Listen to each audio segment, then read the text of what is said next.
Welcome back. As we've been saying, voters are voting in the first in the nation primary, and we are just a few hours from polls closing. Joining me now is my panel. With me on set is Marc Short, former chief of staff to Vice President Mike Pence, and Danielle Pletka, senior fellow at the American Enterprise Institute. Also with me is Andrea Mitchell, NBC News chief Washington correspondent. Andrea, I have to start with you. Set the scene for us. What are you watching for? And as you and I have been talking about throughout the day, this is a state where comebacks are possible, but Nikki Haley would need an historic comeback to pull this off. This would have to be the comebacks of all comebacks. I mean, you couldn't even spin it the way Bill Clinton did. You know, in 1992, he came in second to Paul Tsongas, but he called himself the comeback kid because he came out quickly. He had a big crowd. And he declared himself the winner, basically, the virtual winner, if you will. And so that was the narrative after a really tough primary race there for him. John McCain, you know, he was all things New Hampshire. He went everywhere, the Straight Talk Express, talking to voters, talking to reporters.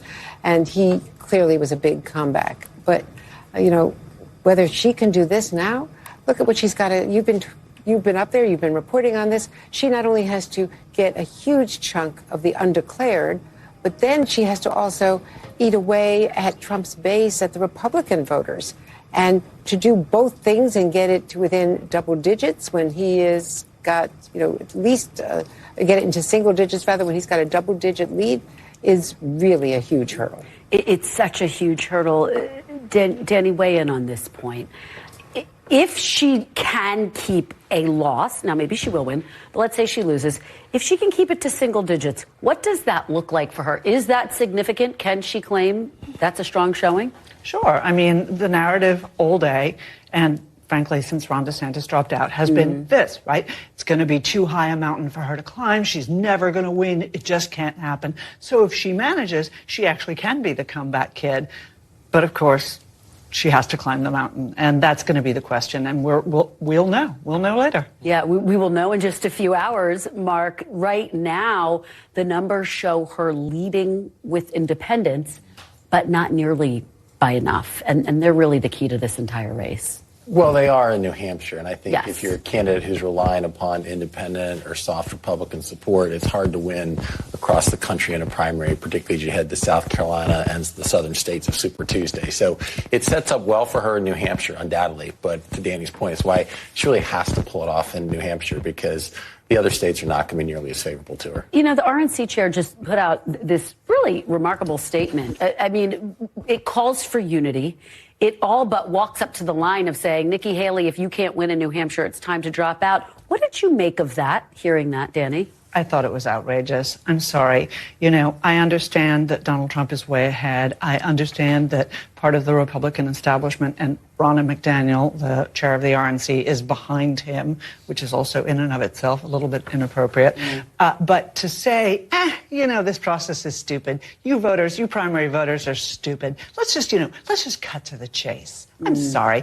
It goes so much to this theme, this anti-democratic, small d, anti-democratic theme that Republicans need to address. I'm sorry. You know, when Donald Trump goes out and says, I can do whatever I want. Not only that, but I have immunity from everything when I'm president. You really want to be extra sensitive, not less sensitive to that vibe. Mark, what do you make of that?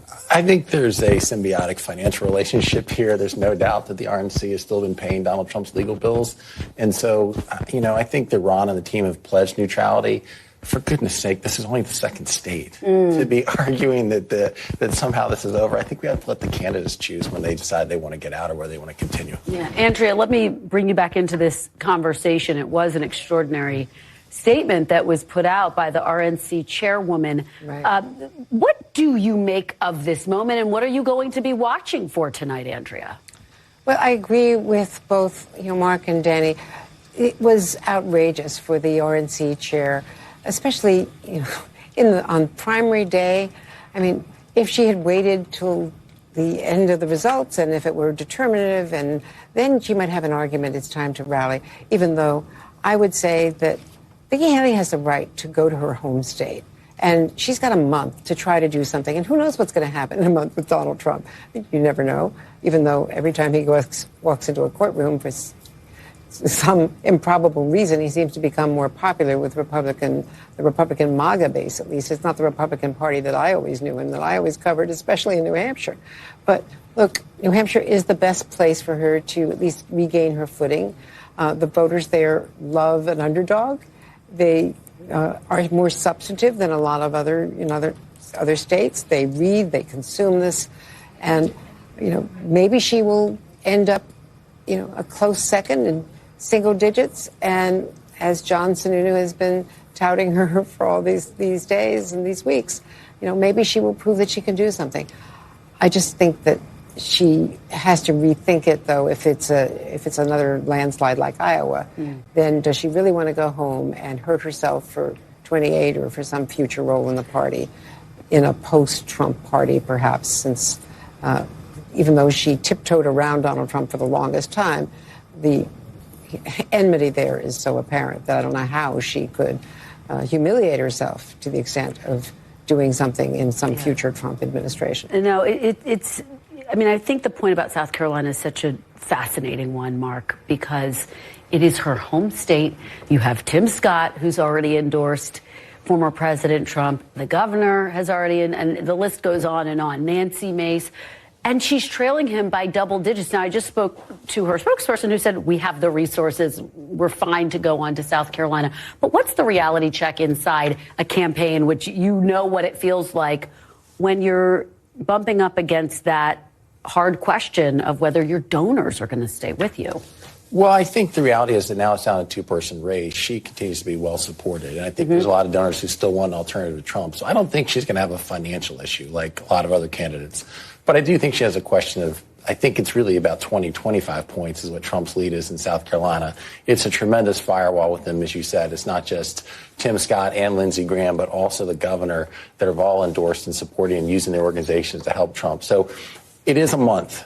I think we forget that. It's not like it rolls around next week. Yeah. So it is a month. It gives her time. And I don't think she has to make a decision the day after New Hampshire. But I do think that it is your home state. And if you're going to lose by 25 points, that's probably not something that you want to entertain if you want to keep going.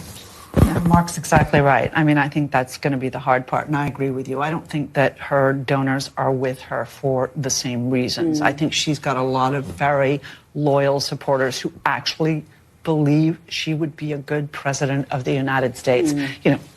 Not a crazy thing to talk about in a race, but if she can't make it at home, right, in her home state, it is a firewall. I think that's the right way to describe it. Andrea, one final question to you, very quickly on the Democratic side.